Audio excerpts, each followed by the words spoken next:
June. Caldwell and her husband, Jerry, have been married nearly 20 years. Former rock and roll journalists, they've since gotten serious about dance fitness and enjoy organizing flash mobs. But this summer the Santa Monica-based couple found a new way to spend their date nights, hunting for and recharging the pay-as-you-go electric scooters that the startups Bird and Lime have scattered around their city. "We go out all night throughout the city. It's something we can do together," June, 63, told BuzzFeed News on Tuesday evening. Jerry, 62, said he can charge 6 scooters at a time with a power strip on their front porch, earning at least $40. He also moonlights as a roving mechanic for Bird. The Caldwells had joined a crowd of a couple hundred people in front of Santa Monica City Hall on Tuesday to protest the possible banishment of Bird and Lime from this beachside city on the west side of Los Angeles. A government committee recommended last week that the two scooter incumbents be replaced by a pair of companies better known for managing fleets of cars, Uber and Lyft, which say they're developing their own electric scooters.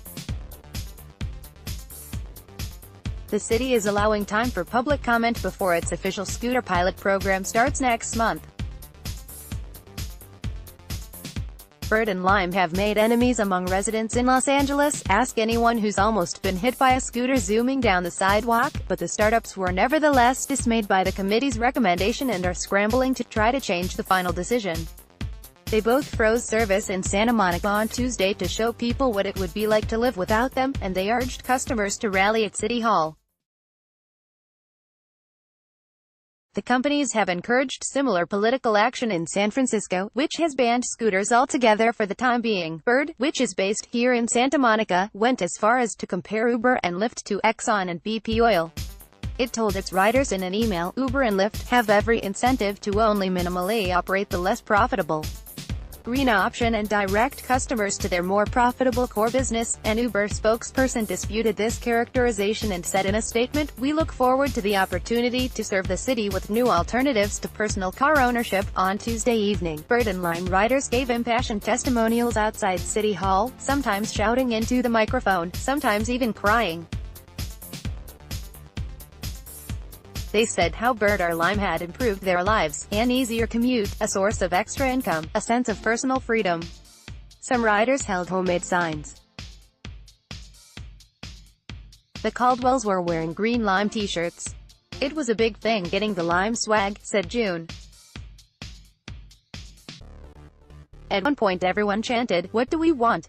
Scooters. Where do we want them? Here. I ride Limes and Birds regularly, and the app's alerted us that there was a protest going on," said Thomas Muska, who had a Lime t-shirt slung over his shoulder. He and his friend Emma Gardner went to high school in Santa Monica and are back home this summer. The two of them, both 22, had made their own signs, "Pardon Scooter," and "Limes are not lemons." Muska showed off a pink scar on his hand and a tear in his jeans from a spill he'd taken on a Lime scooter on July 4th, en route to a party at Gardner's. He had been in the bike lane, he said, when a Prius clipped him and drove away. He said the driver had been texting. The Lime was incapacitated, Muska said, but he was fine. He hopped on a nearby Bird and showed up bleeding on Gardner's doorstep. "That hasn't deterred me in the slightest," said Muska. "Scooters," he said, "are chaotic. They're ridiculous.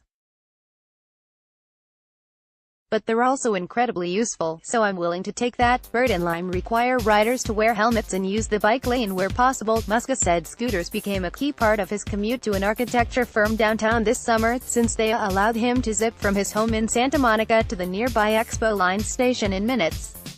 Another protester, Steve, a 58-year-old eye surgeon who asked that his last name not be used, moved to Santa Monica in April for an addiction recovery program. Said he considers scooter riding an important part of his recovery. "It makes life a little bit freer and nicer here," he said. "It's a liberating way to travel.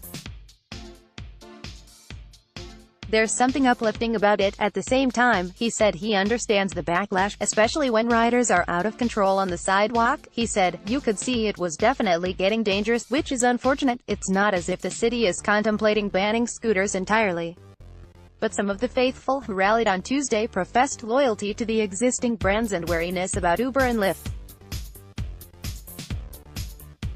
Those two ride-hail companies are run by Big Oil, said June, echoing one of Bird's talking points. It's so unsettled, she said. Their business is taking people in cars that use gas. She drew a comparison to President Trump putting someone whose biggest commitment is to coal and oil in charge of environmental rules. She didn't say whom she was referring to. Jerry, her husband, agreed. I'm just a little skeptical of what level of service they would provide, he said. For the Caldwells, making money by charging scooters, juicing, in Lime's parlance, has become a part of their identity. The rally was a gathering of their tribe. It's so moving, June said. It's not political. It's about wanting to do what the city of Santa Monica is committed to, supporting the environment and reducing traffic. Plus, she added, we met another juicer couple.